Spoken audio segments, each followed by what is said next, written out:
I upload daily NBA content on this channel, so if that is something that interests you, then subscribe. Also drop a like on this video. It only takes 1 second and it makes a massive difference. Also, real quick, if you have not yet, episode 8 of my NBA series going over round 2 of the playoffs versus the Milwaukee Bucks is out now. So if you have not watched that one already, please be sure to do so. I love doing that series, so support over there means the world. But with that out of the way, today I wanted to talk about the Sixth Man of the Year award. I very recently, actually most recent 2K Talk, made a video on my issues with the Most Improved Player award, or really not necessarily my issues, but just kind of my issues with the conversation around the award itself. The fact that very often players win this award because they got more opportunity, not because they actually improved, and that's a difficult thing to actually find where the difference is there, but I just think that people should take that into consideration when actually talking about this award when they really don't.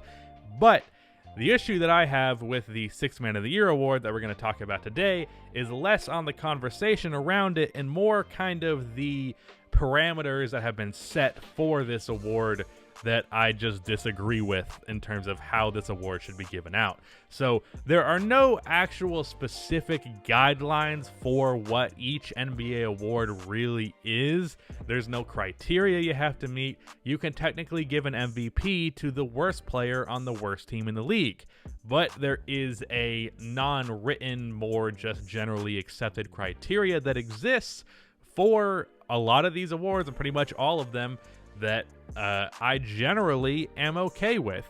Defensive Player of the Year, it's basically the best defensive player. You have to be on one of the best defensive teams in the league, and more often than not, it's going to go to a center because centers are just more impactful defensively than other positions. You have to be a very good defensive player outside of the center position. Well, you have to be a very good defensive player anyways, but you have to be a crazy good defensive player that's not a center to win that award. And I'm okay with that criteria just because, yeah, centers are more defensively impactful than guards are and things like that. Then there's also the MVP. You almost always have to be you almost always have to be the best player on one of the 2 to at maximum 4 best teams in the NBA. You have to have some crazy statistics, generally speaking, and you also have to have the narrative on your side, which is always a bit of a questionable thing.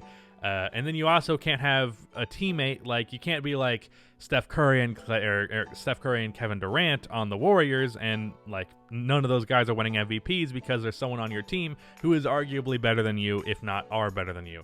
So that's kind of the criteria there. Rookie of the Year, just the best rookie. That's pretty much how that goes, unless the best rookie only played 19 games like Zion Williamson did, or Joel Embiid did when he was up for Rookie of the Year and he played 30 games. The Most Improved Player, even though I gave my opinions on that, generally the player who improved the most. Coach of the Year, best coach in the league. All of those types of things. Or sometimes the narrative can affect awards like that as well. Executive of the Year, the executive who had the best season last year. But in the case of the Sixth Man of the Year award, the award really is not who is the best sixth man in the NBA. It never really has been. Because the award is really who scores the most points off of the bench.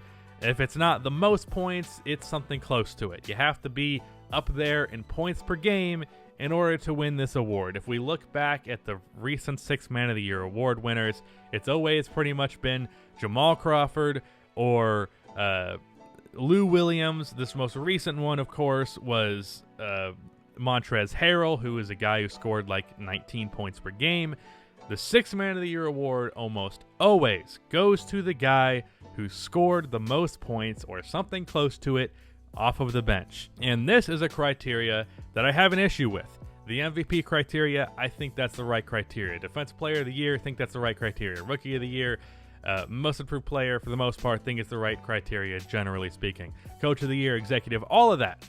I'm all cool with the criteria of those awards that are not written in stone, but is generally accepted to be the criteria, except for Sixth Man of the Year. My best example of this is, of course, the example in the thumbnail. In the 2014-15 season, if you ask me who was the best sixth man in the NBA, the answer would be Andre Iguodala as the best sixth man in the NBA. But you know where he was in Sixth Man of the Year voting? He was fourth. The guy that won it averaged 15 points per game off of the Toronto Raptors bench, that being Lou Williams. I believe this might be his first Sixth Man of the Year award. I could be wrong. I might be wrong on that, but I think it was one of the first for sure, because I know he's won at least 2 more after this. Isaiah Thomas, who played for the, I think this was the year he was on the Suns, and then was it on the... Let me look at this. Yes, this is the year he was on the Suns and then traded to the Boston Celtics. And then Jamal Crawford was third in voting, with him averaging 16 points per game off of the Los Angeles Clippers bench. And of course, we know that Jamal Crawford has been had won that award, I believe 3 times it is, multiple times at the very least. Jamal Crawford is known as one of the better 6 men of all time, even though I believe he is extraordinarily overrated because of his lack of efficiency. And in the case of this 2015 Sixth Man of the Year race, Andre Iguodala was the best 6 man in the NBA, but he only averaged 7.8 points per game, only averaged 3 rebounds, only averaged 3 assists. The guy was one of the best defensive players in the league. The guy who was credited as the Finals MVP because of the defense that he played on LeBron James in this season. And yet, he loses to a player that I would consider a little bit worse in Lou Williams, and definitely someone who is a lot less impactful on his team's success in Lou Williams than Andre Iguodala was on the Golden State Warriors. Isaiah Thomas on the Celtics, you could argue he was as impactful, because at least on the Celtics he was as impactful, probably not on the Suns. Jamal Crawford, definitely not as impactful because he's not efficient. Really don't believe Jamal Crawford was a very impactful player, and he's especially not as impactful as Andre Iguodala, and yet he got more votes than Andre Iguodala for this award. A more recent example, talking about this most recent 6 Man of the Year award race, someone that I considered probably not the best 6 man in the league, was someone who should have been in conversations for this award and was just absolutely not, was Dwight Howard. Dwight Howard won a total of 1 point for 6 Man of the Year in this year's race, despite him being a 7-7 guy off of the bench and one of the best rim protectors in the league, despite him shooting 73% from the field and just being incredibly impactful off of the bench for the Lakers. Montrezl Harrell won this award when I would say the bench impact between Montrezl Harrell and Dwight Howard, speaking relative to their teams, was relatively close. Now, I do believe that Montrezl Harrell as well as Dennis Schroeder were more deserving of winning this award than Dwight Howard, but the fact that only one player outside of Dwight averaged less than 13 points per game off of the bench, that being George Hill, I think says a lot about this award in particular and how it is ranked, because I would say that Dwight Howard was more impactful, or at least impactful enough to be at least 4th in voting for this award this year, and he just was not. So that's kind of my issue with this award, and also the 2015-16 season as well. Andre Iguodala got closer to actually winning this award, as he got second with 288 points to 241 to Jamal Crawford, who averaged 14 points on 40% shooting. Andre Iguodala, however, averaged 7 points, 4 rebounds, and 3.5 assists on 48% shooting and 35% from 3.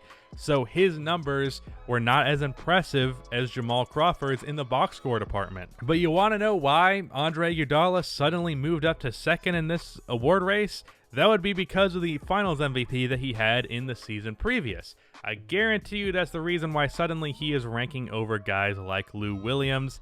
And actually, Lou Williams isn't even here. I don't know what happened to him in 2016. That might be slipping my mind. But Enes Kanter after him, 13-8. Will Barton, 14-6. Ryan Anderson, 17 points per game off of the bench. Like, the criteria is just who averaged the most points off of the bench. And I don't think this is fair to defensive players who can be just as impactful, if not more impactful, than those guys who average like 15 points per game.